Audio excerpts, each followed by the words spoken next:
So while the government is shut down and Donald Trump voters is going to work and having to, buy groceries and pay the bills and keep the lights on, Donald Trump is demanding another $230 million from taxpayers from the DOJ because he was investigated and now he wants compensation. So this whole idea of America First has just completely circled the drain, and I do believe it's headed all the way into the septic tank at this point, because anybody who's still sitting back going, boy, America First, no, what you actually got was Trump First, and Trump First is what you voted for. Because if you actually listened and paid attention to Donald Trump, he's always been about putting himself and his own interest first. He puts that above everything else. And so while everyone thought, oh boy, we're going to get cheaper eggs and we're going to get America first, nope, you got Trump first. And that's what this article that I'm going to be reading to you is about here in the New York Times. This is so disgusting to me that we let this guy get back through the door and then have the audacity to look at us and say, I need compensation because I broke the law and I was investigated for it, but now I have to have compensation because I was done wrong. And the saddest part about all this is that MAGA will be okay with it. They'll be absolutely okay. I saw someone say, I don't remember who said this, so shout out to whoever did, but they said when the AI video was made of Trump dumping the shit, they said, it was liberals that he was shitting on, because if it had been Republicans, they would have all been standing there with their mouths open. That's the type of people that we're dealing with when it comes to this guy, and this is the type of dude that we're dealing with. This was from the New York Times. So, Donald Trump said to demand Justice Department pay him $230 million for past cases.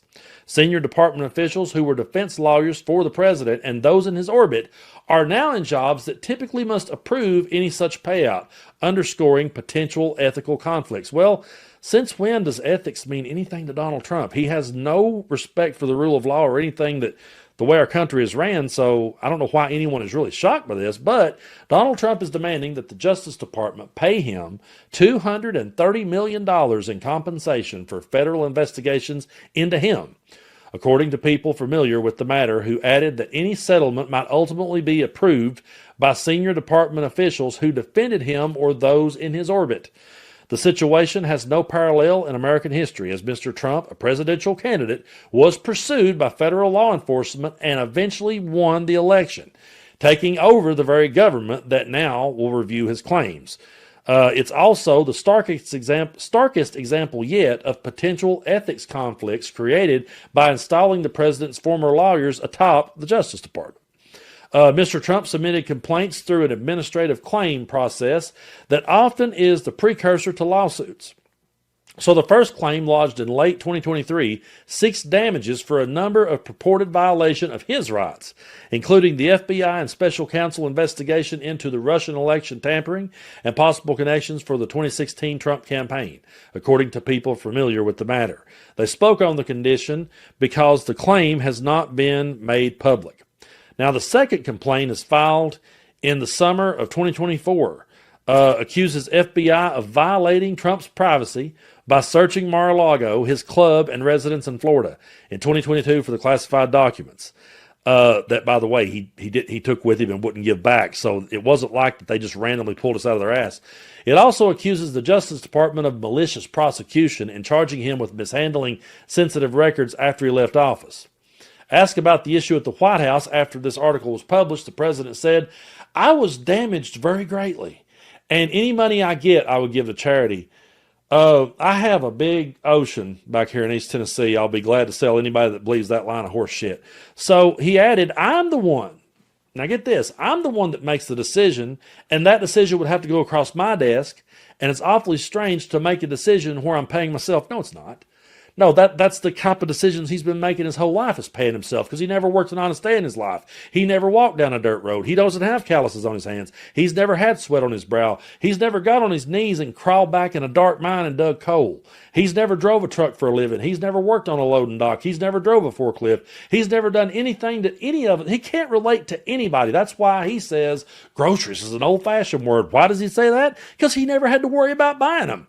But while his followers are out there trying to scrape to make ends meet, he's demanding $230 million of your taxpayer dollars, and you going to really trust him to give it to charity? When has he gave any of the charity from all the Bibles he sold, the watches, the shirts, all the bullshit merch he sold? Where did all that money go? Did it go to charity? I highly doubt it. Folks, I'm really excited to be talking to you today about True Classic because my friends and family will tell you that one of my biggest pet peeves about buying clothes is when you buy a shirt or a pair of pants and then it takes forever before it feels comfortable. I hate that period where you're trying to break things in. I want something where when I put it on, it feels like that I've wore it forever, but at the same time, it feels brand new. So I'm really excited today to be telling you about the folks over at True Classic. The guys at True Classic started with a simple mission to bring premium, comfortable clothing to the masses because looking and feeling great shouldn't come with a designer price tag. And people clearly agree. People vote with their dollars. And True Classic has sold over 25 million shirts to more than 5 million customers and racking up over 200,000 five-star reviews. This brand isn't just about fabric or fit. It's about helping guys show up every day with confidence and purpose.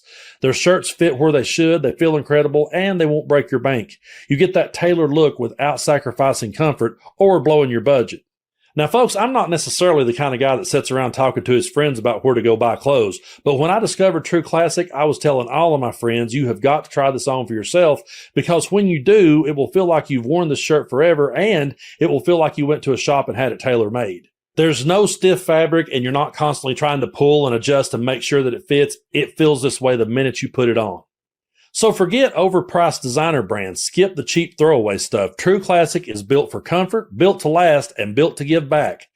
You can find them on Amazon, Target, Costco, Sam's Club, or you can head to trueclassic.com/Brando to try them out for yourself. So, lawyers said the nature of the president's legal claims poses undeniable ethics challenges. Well, of course. What a travesty, said Bennett Gershman, an ethics professor at Pace University. The ethical conflict is just so basic and fundamental that you don't need a law professor to explain it. And the reason I laughed out loud is because you really don't. I don't have a law degree, but no one really needs one to understand how absurd this whole thing is. But he added, and then to have people in the Justice Department decide whether the claim should be successful or not. And these are the people who serve him deciding whether he wins or loses. It's bizarre and almost too outlandish to believe. Well, nothing should be with this administration because there's absolutely nothing sacred. The president also seemed to acknowledge that point in the Oval Office last week when he alluded vaguely to the situation while standing next to FBI Director Kash Patel, Attorney General Pam Bondi, and her deputy Todd Blanche. According to Justice Department regulations, the Deputy Attorney General, in this case, Mr. Blanche, is one of two people eligible to sign off on such a settlement. I have a lawsuit that is going very well, and when I became president, I said, I'm sort of suing myself, Trump added. It sort of looks bad. I'm suing myself, right? So I don't know. But that was a lawsuit that was very strong and very powerful. So administrative claims are not technically lawsuits. Such complaints are submitted first to the Justice Department on what is called Standard Form 95 to see if a settlement can be reached within a lawsuit in federal court. If the department formally rejects such a claim or declines to act on it, a person could then sue in court. Still, that is an unlikely outcome in this instance, given that Trump is already negotiating, in essence, with his own subordinates. Compensation is typically covered by taxpayers.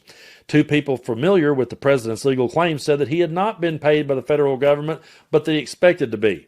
The second claim accused Merrick Garland, the then Attorney General, Christopher Wray, then FBI Director, and Jack Smith, the special counsel investigating Trump at the time, of harassment intended to sway the electoral outcome. This malicious prosecution led President Trump to spend tens of millions of dollars defending this case and his reputation. Folks, the guy had no reputation left after January 6th. There was no reputation to be saved here. There was nothing at all for him to be proud of. He was a disgraced president at that point. And this would be no different. What you're seeing right now is what would have happened if Jesse and Frank James could have drove the train. What you're seeing now is what would have happened if Bonnie and Clyde had became bankers, okay? It's pretty much that simple to me. This dude was a criminal who was being investigated for being a criminal, and he was able to delay all the cases, and you had people like Merrick Garland who would not go for the knockout. He thought that you could put all your faith into the courts and they would do the right thing. But and I think Merrick Garland is one of the biggest failures in American history, and I have a really hard time talking about him because he didn't go for the throat when he had the chance. Now, I understand a lot of the reasons why that he didn't is because he really thought that there was a rule of law left in this country, and he was trying to go by it. And I saw an old clip from Obama talking about, hey, I would love to just be able to do everything that you want me to do, but we have to take it through Congress. We have to respect our Constitution and our rule of law. That was Obama saying it. Donald Trump has no intention of doing any of those things. None. No intention whatsoever. So here we go now with him wanting $230 million. Meanwhile, the government is shut down and all of his supporters are at work. So he's getting a $250 million ballroom, then $520 million to put the guard on the streets, which the governors are saying, we don't need them here. You got $40 billion going to Argentina. You got $172 million going to Kristi Noem and her jets. Then you've got his crypto grift. And yeah, I had to make notes because there's so many of them. And I know I still forgot some. But you got Melania and her $40 million Amazon documentary. Then he's selling all this crappy merchandise. You got a $400 million jet from Qatar. And then SNAP benefits are going to be taken away from working people in November. So you're going to have to help feed your family during Thanksgiving months. And what's interesting to me is that the very supporters who voted for this, the very people who went to the poll and said, yes, please give me another round of that, are the people that's going to be the most affected by it, but yet this criminal has got them duped into thinking that it's the Democrats' fault. When he has the ball, he is in control, and all this money is being raked in.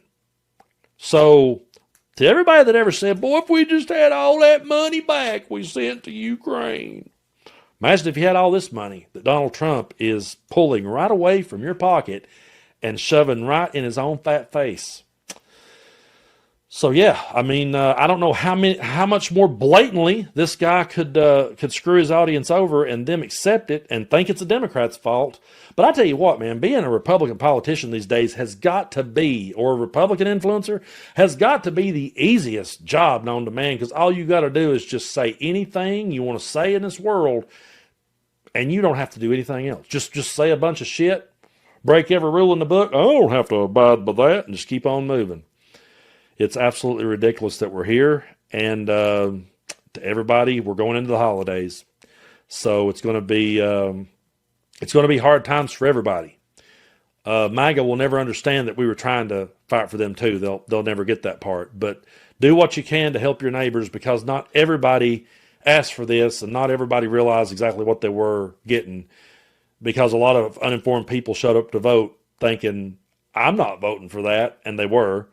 And they may think the Democrats did it. But, yeah, the holidays are coming up. SNAP benefits are gone. But, hey, you're a billionaire that never walked down a dirt road's getting a ballroom and getting a jet and getting all sorts of goodies and just getting redemption. So he's getting richer and his followers are getting poorer. But at least they own that liberal on TikTok.